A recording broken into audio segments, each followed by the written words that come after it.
10, um texto que se encontra no livro de Eclesiastes, capítulo 6. Eclesiastes é um livro complicado de fazer uma mensagem, porque é um livro que muitas vezes as pessoas não conseguem compreender o seu propósito. E as palavras de, possivelmente, Salomão, que é o pregador, filho de Davi, que se anuncia como escritor do livro, são palavras muito amargas, são palavras decepcionadas, de alguém que entregou a sua vida à busca de coisas que ele achou que ia preencher um vazio que ele tinha, e no final da sua vida ele percebeu que tudo era vaidade, como ele mesmo vai dizer, que todas as coisas debaixo do sol são vaidade. Então, mas está nas mãos do Senhor. Eu quero ler com vocês apenas os 2 primeiros versículos e aí a gente senta, tá bom? Mas depois a gente vai ler o capítulo todo, capítulo 6 de Eclesiastes, versículos 1 e 2. Na minha versão, a minha Bíblia diz o seguinte. Eu vou precisar de ajuda aqui do meu dedo. Vamos ver o que está acontecendo com a minha Bíblia. Eu acho que ela vem com defeito de fábrica. Ela está cada vez com as letras menores.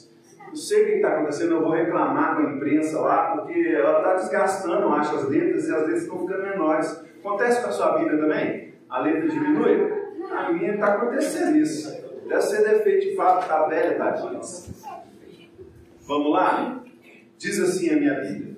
A sua deve dizer algo parecido. Há um mal que eu vi debaixo do sol e que pesa sobre os homens ou sobre a humanidade. É o homem a quem Deus conferiu riquezas, bens e honra, e nada lhe falta de tudo quanto a sua alma deseja. Mas Deus não lhe concede que disso coma. Antes, o estranho come. Também isto é vaidade e grave aflição. Como eu disse, o livro de Eclesiastes não é fácil de pregar. Mas eu vou contar com a graça de Deus, eu vou contar com a misericórdia do Senhor na minha vida. Por que o livro de Eclesiastes é difícil de pregar? Porque a gente está tão acostumado a abrir a palavra de Deus e encontrar palavras de inspiração, palavras de esperança, palavra que nos instiga ao amor, que nos instiga a acreditar, a confiar, a depender do Senhor. Palavra que às vezes quando a gente está num momento de dificuldade, num momento de angústia, a gente abre o texto e a gente, ao ler aquela palavra escrita, a gente se sente renovado, a gente se sente inspirado, animado, e aquela palavra às vezes nos levanta e nos dá esperança. E quando a gente chega em Eclesiastes, ao contrário, na maioria das vezes você encontra nas palavras do pregador um tom de decepção. Você encontra em Eclesiastes as palavras de um homem amargurado, um homem que foi rei em Israel, que experimentou todas as riquezas que um homem nessa terra pode ter. Um homem versado em toda a sabedoria. Um homem que teve tudo aquilo que os homens do nosso tempo buscam, se matam, se esforçam com tanta gana para alcançar, mas que ao final de tudo isso, ao alcançar todas essas glórias, ao alcançar todas essas dádivas, ele olhava para a sua vida e estava incompleto. Ele olhava para a sua riqueza e não via sabor. Ele pegava os pratos mais elaborados do seu reino e quando ele comia, ele não sentia o prazer de comer aquela comida. Era um homem amargurado porque buscou todas as bênçãos que se pode encontrar debaixo do sol. E aqui está o segredo para se entender a mensagem de Eclesiastes. Você precisa, tudo que nós vamos ler aqui agora, você precisa colocar no seu coração, na sua mente aí, essa frase. Tudo que é dito aqui nesse livro, todas as queixas, todas as palavras desanimadas, são palavras de um homem que está narrando a vida debaixo do sol. Amém. O pregador está falando da vida humana. O pregador está falando da vida permeada pelo pecado que Adão enfiou no meio da humanidade e que fez com que a humanidade, criada perfeita, caísse e se tornasse uma humanidade afastado de Deus. O pregador, quando ele fala todas as palavras de decepção que ele fala, ele está com seus olhos fixos na vida do homem natural. Homem natural. O homem que anda conforme os seus desejos carnais. E por isso há tanta amargura nesse livro. Nós encontramos aqui logo de início o pregador dizendo: há um mal que ele viu debaixo do sol e que pesa sobre a humanidade. Ele está falando sobre coisas naturais. Ele está falando sobre as coisas que estão debaixo do céu. Ele está falando sobre a vida daqueles que experimentam uma existência natural. E ele diz que esse mal que ele viu é que um homem que trabalhou a sua vida inteira, que lutou, que se especializou, que às vezes puxou o tapete do colega no trabalho, que lutou, que tomou o cargo do irmão, que às vezes tomou a coroa do irmão, que às vezes tomou o lugar de outra pessoa para chegar no topo da sociedade e ser coroado rei. Esse homem alcançou tudo aquilo que ele buscava, mas diz que foi Deus, mesmo esse homem que vive uma vida injusta, mesmo esse homem que não tem o temor de Deus, mesmo esse homem que acha que conquistou tudo que tem com o suor do seu rosto, com o trabalho das suas mãos. Já viu aquelas pessoas orgulhosas que batem no peito e falam: tudo que eu tenho eu conquistei com o suor do meu trabalho.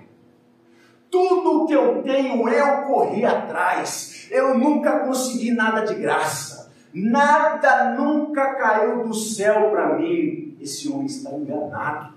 Porque o pregador está dizendo que mesmo esse homem que buscou riqueza, que buscou sucesso, que buscou comidas finas, que buscou os melhores carros, as melhores casas, esse homem que nunca olhou para o céu para pedir nada, que trabalhou a sua vida toda, que buscou conhecimento, que estudou, que buscou as melhores oportunidades e alcançou toda essa riqueza, foi Deus quem permitiu que ele alcançasse cada uma das riquezas que ele tinha.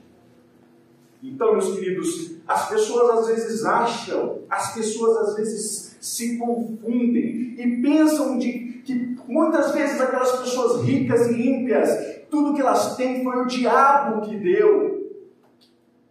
O diabo não tem nada.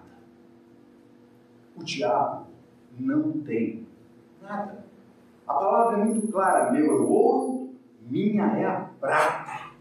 O diabo não tem nada. Se alguém alcança alguma riqueza é por permissão de Deus. É isso que o pregador está dizendo aqui. Mas mesmo essa pessoa que alcançou essa riqueza, bens e honra, diz o versículo 2, nada lhe falta de tudo que a sua alma deseja. Mas Deus não lhe concede que desfrute disso. Vai ficar para outra pessoa. Vai ficar para outra pessoa. Meus irmãos, o que o pregador está dizendo aqui é o que nós temos vivido da forma mais intensa nos nossos dias. As pessoas, se você abrir a sua internet aí agora, você não vai fazer isso porque você é um crente, né? Um crente bem educado. Mas se você chega na sua casa e abre a internet naqueles stories, naqueles reels, naqueles videozinhos curtos que são tão famosos hoje em dia, né? Que a gente às vezes passa tantas vezes assim com o dedão, passando 1, 2, 3, 4, 5, quando vê já foram 15, 20, 30 minutos assistindo aqueles videozinhos. Se você ficar durante um tempo ali assistindo esses vídeos, você vai ver uma grande quantidade de coaches motivacionais, pessoas especializadas em te indicar o caminho, em te mostrar a fórmula para o sucesso. Pessoas que vão te vender um curso caríssimo para te ensinar como atingir o primeiro milhão, para atingir a riqueza material, para conseguir vender qualquer produto. Você vai ver, se você começar a ver um vídeo, um vai puxando o outro, é 1, é 2, é 3, é 30, é 300, é 3.000 coaches, pessoas que vivem de vender o caminho das pedras para quem quer alcançar o sucesso. As pessoas acham que se elas se esforçarem o bastante, se elas trabalharem o bastante, e se elas comprarem o curso certo, que ensina a forma correta para alcançar a riqueza, o sucesso, alcançar as melhores posições no mercado, elas vão alcançar tudo aquilo que elas sonham. E aí essas pessoas, você vai reparar que elas sempre gravam um vídeo na porta de uma mansão, andando de Ferrari vermelha conversível, de Lamborghini. Muitas das vezes essa pessoa não tem nada daquilo, ela aluga um carro importado, bonito, para gravar um vídeo e vender cursos. Elas alugam um momento num estúdio para fingir que estão dentro de um jato particular, que nem sequer é um jato particular, é um cenário, para poder fazer aqueles vídeos e colocar na sua cabeça, colocar no seu coração a cobiça por atingir o sucesso financeiro, por ter uma casa como a dele, que na verdade ele não tem. E mesmo que tenha, irmãos, hoje em dia o que nós mais encontramos nesse mundo é um discurso materialista e incrédulo. Você não depende de ninguém, só depende de você mesmo. Se você usar as ferramentas que eu vou te ensinar, se você for fiel até o final desse curso, se você aplicar com disciplina todos os truques que eu vou te ensinar, você vai atingir o seu primeiro milhão, você vai ter uma conta com 7 dígitos, e as pessoas estão cada vez mais envolvidas. Pessoas que às vezes trabalham de motoboy de segunda a segunda, pegam o seu dinheiro e colocam nas mãos desses professores da prosperidade. E isso quando esses professores da prosperidade não estão atrás de púlpitos, o que é ainda pior. Pastores que enfiaram a sua cara na lama atrás do discurso da prosperidade e de vender riqueza, e de vender sucesso, e de vender que você vai triunfar sobre todas as circunstâncias da vida. Mas aí vem o pregador, o homem mais sábio que pisou nesse mundo, e diz: tudo isso é vaidade, porque eu sou aquele homem que trilhou sozinho o caminho do sucesso, atingiu muito mais do que 7 dígitos, fui o homem mais rico de todos os tempos, fui o homem mais sábio de todos os tempos, fui o homem que teve mais esposas e concubinas de todos os tempos. Você acha que você está aí desfilando com uma modelo? Eu tive centenas, dezenas de milhares de mulheres. Eu tenho um palácio com pedras que foram trazidas de longe. Eu tenho um curral, eu tenho um estábulo com os melhores cavalos que já pisaram nessa terra. Mas eu não tenho prazer em nada disso. Eu alcancei tudo isso que você busca, mas eu não tenho nenhum prazer nisso. A minha alma não se saciou com isso. E vai ficar para o meu filho, para o meu neto, ou sabe-se lá para quem vai ficar toda a riqueza que eu alcancei. Amém, queridos? Amém? Essa é a palavra de Salomão, essa é a palavra do pregador para nós, que buscamos muitas vezes, que nos distraímos e achamos que nós também podemos entrar nessa canoa furada, buscar sucesso, buscar riqueza. As pessoas acham que se fizerem tudo certo, se trabalharem bastante, trabalharem duro, elas vão atingir o primeiro milhão. Irmãos, isso é mentira. Não tem lugar para todo mundo lá no topo.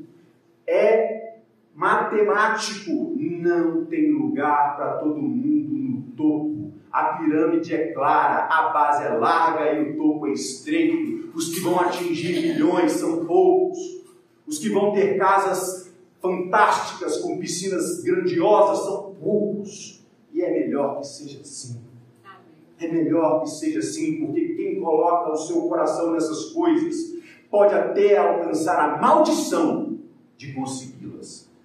Mas essa pessoa vai ter todas essas coisas e ainda assim não vai ter saciedade na sua alma. É isso que Salomão está dizendo. É isso que ele está dizendo. E ele continua. Olha só o que ele vai dizer aqui no versículo 3 ao 6, ele vai completar essa ideia. Ele diz assim: se alguém gerar 100 filhos e viver muitos anos, até uma idade avançada, e se a sua alma não se fartar do bem, e além disso não tiver sepultura, digo que um aborto ou um natimorto, que é a tradução melhor, um natimorto é mais feliz do que ele. Pois o aborto ou o natimorto vem ao mundo para nada e desaparece na calada da noite. E as trevas encobrem o seu nome. Não viu o sol, nada conhece, porém tem mais descanso que o outro. Ainda que aquele vivesse 2 vezes 1000 anos, mas não desfrutasse do bem, por acaso não vão todos para o mesmo lugar? Irmãos, então Salomão, o pregador, está dizendo, olha, ele está descrevendo aqui a ideia de sucesso da sua época. Um homem que tem muitos filhos, um homem que tem muitos filhos, que vive muitos anos, que vive com saúde, com prosperidade. Isso é a descrição de um homem que alcançou sucesso, segundo a sociedade daquela época. Mas se esse homem não tiver prazer naquilo que ele alcançou, naquilo que Deus permitiu que ele alcançasse, do que adianta? Do que adianta ter uma Ferrari? Do que adianta ter uma casa bonita se você não tem paz dentro da sua casa? Do que adianta você vestir a sua esposa com os melhores vestidos, com as melhores joias, se vocês não se olham nos olhos e não se apaixonam todos os dias um pelo outro? Do que adianta você ter uma mulher que faz várias cirurgias e parece uma boneca Barbie, se você olha para ela e você deseja outra? Se você olha para sua esposa e você tem vontade de sair de casa? Que adianta você ter um marido bonito, saradão, fortão, com um carrão do ano na garagem, se você e ele não tem paz, não tem prazer de ter a companhia um do outro? Que adianta você ter filhos muito bem educados, que estudam nas melhores escolas? O que adianta você ter todas essas coisas se a sua família vive em pé de guerra, vive em lutas constantes, vive um de mal com o outro? O que adianta? Qual o valor dessas coisas? É melhor que você tivesse nascido morto, que Salomão está dizendo. Porque assim como aquele que nasce morto, aquele que tem muitas riquezas, conforme aquilo que se mede debaixo do sol, ele também é como um morto. Ele também não sente prazer ao sentar no seu Ferrari, ele também não tem prazer em comer o seu jantar. Ele não tem prazer em usufruir das coisas que tem. Ainda que ele vivesse 2 vezes a vida de Matusalém, como ele diz aqui, ainda que ele vivesse 2 vezes 1000 anos, se ele não encontrasse a felicidade nas pequenas coisas, se ele não encontrasse a felicidade em chegar em casa e dar um abraço na sua esposa e nos seus filhos, se ele não encontrasse a felicidade de comer uma maçã, um arrozinho com feijão bem temperadinho, feito pela sua esposa, com carinho, se ele não tiver o prazer de chegar em casa, a casa às vezes uma vidraça simples, um sofazinho simples, ele não tiver o prazer de sentar naquele sofá humilde, colocar o filho no colo e ouvir as histórias do filho, e contar histórias para o seu filho, qual é a vantagem de ter nascido para trabalhar como um burro de carga e nunca ter prazer em nada do que? Essa é a palavra de Salomão. Essa é a palavra de Salomão para nossos dias. Uma sociedade que às vezes a gente acha que é um fenômeno moderno. As pessoas buscarem riqueza, fama, status, bens. Cada vez as coisas são mais caras e cada vez as pessoas trabalham mais. Cada vez as pessoas trabalham mais, 1, 2, 3 empregos. Pessoas que trabalham dobrado, virado, trabalham de manhã e de noite, trabalham de 6 da manhã às 6 da tarde, vai pegar uma moto para fazer bico de noite, para poder entregar alguma coisa, vai completar o salário, para comprar a televisão de 50 polegadas. Quando ele alcança a televisão de 50 polegadas, aquela tela já não presta mais, agora ele precisa de um LCD, um não sei o que, eu não sei o que lá, um plasma. Aquela televisão já não traz alegria para ele, porque o colega dele tem uma mais moderna, que é LED. A dele é só LED. O colega tem uma QLED, ele já fica decepcionado. Meu sucesso durou tão pouco. Eu achei que ia ser feliz quando tivesse uma TV de LED, mas o meu colega tem uma de QLED. Eu já tenho que, o mês que vem eu vou ter que trabalhar dobrado, porque eu preciso de uma QLED também. Irmãos, e aí vem a segunda coisa que Salomão vai apontar como um grande mal debaixo do sol. Em função dessa busca por coisas, por valores, as pessoas entram num turbilhão de trabalho, que nunca se acaba. E o versículo 7 ele vai dizer: todo o trabalho do ser humano é para a sua boca, contudo, o seu apetite nunca se satisfaz. Nunca. Você pode trabalhar o quanto for, não há trabalho que sacie o apetite da sua boca por coisas novas. Se você for um homem que vive debaixo do sol, conforme as regras da sociedade que vive debaixo do sol, se você observar o seu vizinho, se você passar a sua vida olhando para os seus colegas de trabalho que chegam num carro importado, ou que chegam num carro não importado, mas melhor do que o seu, você vai entrar nessa neura de trabalhar, e quando você assustar, está ali o Miguelzinho, ó, deitadinho no chão, tranquilo. A vida dele é aquela ali. Se o pai dele estivesse preocupado em fazer um bico, né, Edson, para complementar a renda que ele ganha lá no trabalho suado dele, que já sua demais, já é cansativo demais, ele não ia estar tendo a oportunidade de estar ali ao lado do filho, vendo o filho crescer, vendo o filho, porque essa fase passa. Eu já tive essa fase. Eu já tive a fase que eu estava pregando e minha pequenininha me grudava na minha perna, em cima do púlpito. E quem tirava? Ninguém, porque eu não deixava. Vai ficar aqui, não está trabalhando. Porque passa rápido. Imagina se o Edson vai trabalhar e deixa a esposa trazer o filho para a igreja, para poder dar uma calça jeans melhor para ele, Edson.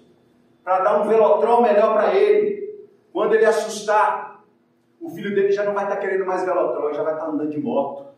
Ele já vai estar falando assim: pai, me dá a chave da moto. Eu quero ir para a festinha.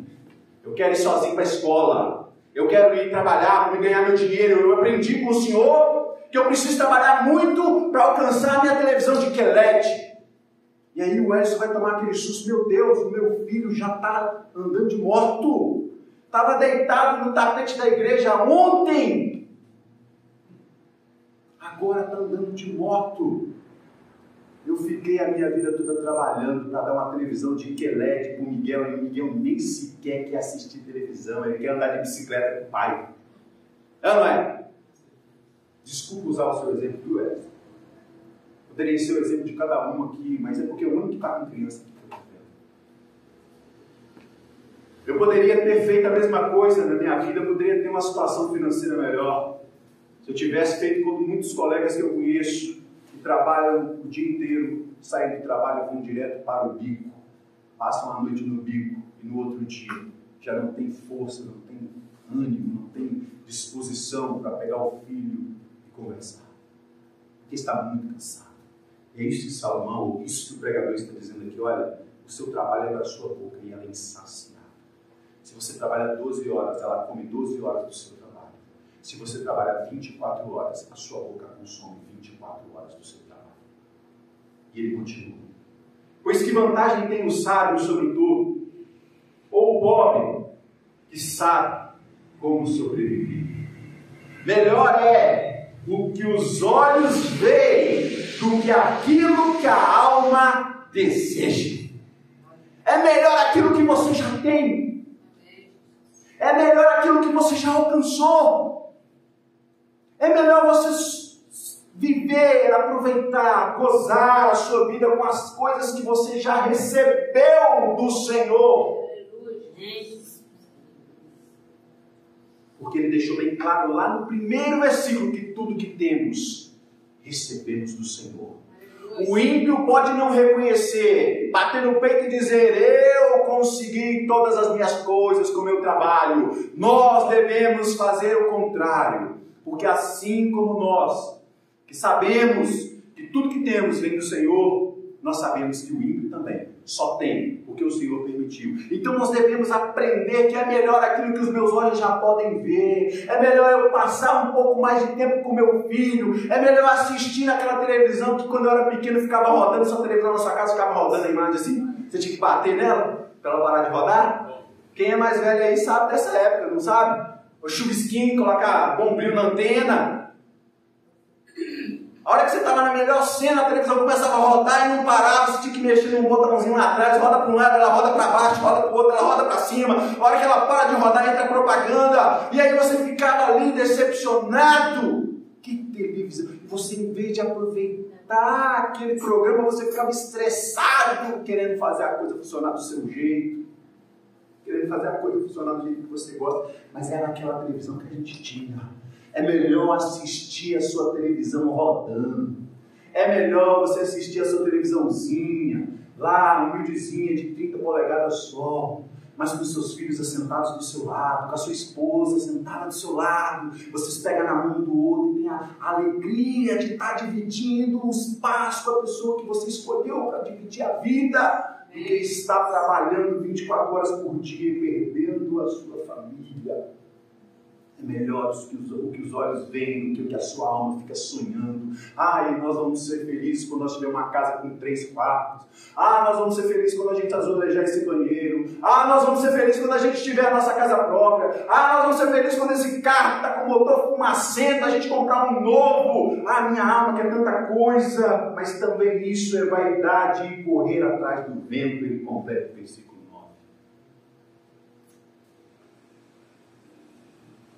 É um mito da sociedade moderna, que o trabalho traz realização. Um homem com um bom trabalho é um homem realizado. Eu conheço tanta gente com um trabalho tão bom, deprimido, suicida. Gente que era diretor de grandes empresas e quando você assusta, está pulando alto do prédio. Donos de empresas riquíssimos, chega num determinado momento e não consegue mais viver e tira a própria vida.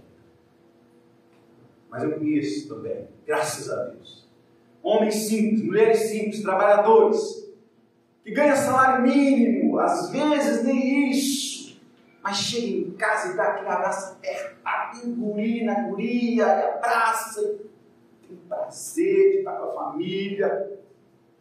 Olha só, é melhor esse filho que eu estou vendo, um chinelinho amarrado. Perdão. Melhor meu filho com um chinelinho havaiana abraçado comigo. Melhor minha mulher com essa calça jeans velha já, desbotada, mas segurando a minha mão. Do que aquela modelo que o meu orgulho vê, que a minha alma deseja, mas que não significa nada. O trabalho do homem nunca o satisfaz. Melhor que eu tenha prazer naquilo que eu alcancei. Porque se eu tratar a felicidade como um lugar onde eu preciso chegar, é como uma ilusão do deserto. Já viu aqueles desenhos animados? Pica-pau, não sei o que mais. Eles estão andando no deserto, todo desanimado, todo esmilinguido, com a língua arrastando no chão, morrendo de sede, e ao longe ele vê um oásis, tremulando assim, chamando a atenção. Olha, palmeiras, água, frutas. Corre, vou chegar. A felicidade está no oásis. E quando ele passa uma duna, o oásis passa para a duna de lá. E ele corre.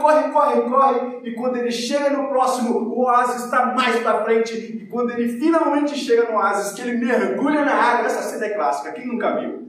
Ele vai mergulhar na água do oásis, cai de cara na areia escaldante do deserto e acorda. Essa é a vida de quem vive buscando aquilo que não tem. Versículo 10 vai ser assim, já percebeu. Tudo que agora existe já recebeu um nome há muito tempo. E sabe-se que o ser humano, e sabe-se o que é o ser humano e que não pode enfrentar quem é mais forte do que ele.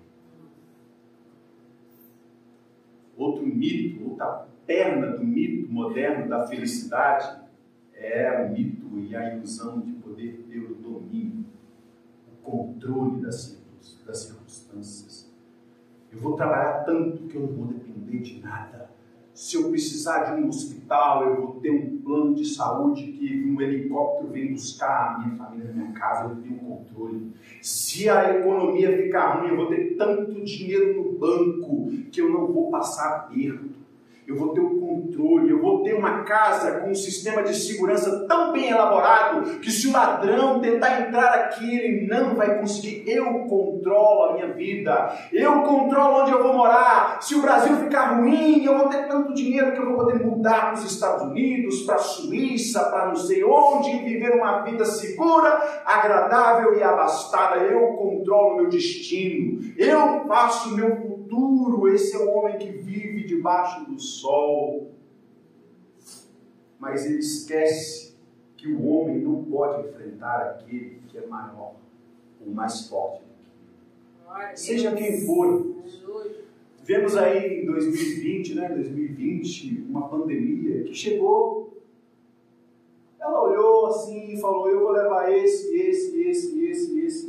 não importa se é rico, não importa se é pobre, não importa se é atleta, como dizia o presidente, nem histórico de atleta, se é uma pessoa obesa, se é uma pessoa com dificuldades, com comorbidades, eu vou levar. A gente acha que tem poder de controlar as circunstâncias da vida e de repente vem um vírusinho que a gente nem sequer enxerga. Às vezes a gente está numa circunstância que a gente acha que está tudo sob controle.